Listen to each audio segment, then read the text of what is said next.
මෙයාට කතා කරලා නොකිව්වට මටත් හරි පාළුයි. ඔයා නැතුව ඉන්න බෑ කියලා හිතන තරමට මම ඔයාට ආදරේ කරනවා.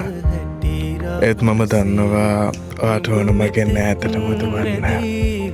ඉතින් මම කොහොමද ඔයාව නතර කරන්නේ? බලෙන් අල්ලලා නතර කරත් ඔයා කවදාවත්ම මං එක්ක සතුටින් ඉන්න එකක් නෑ.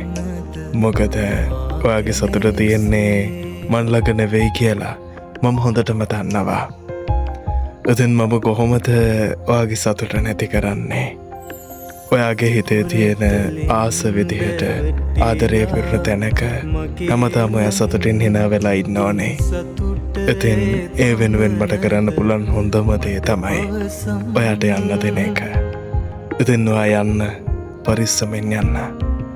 මතක තියාගන්න, ඔයාට රිදෙන ඕනම තැනක මම ඉන්නවා ඔයා වෙනුවෙන්.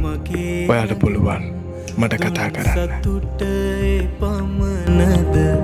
මට පවසම් සඳලිය පොළොවටයි හිමි වූවේ සඳහසේ රැඳුනාට රත්තරනේ.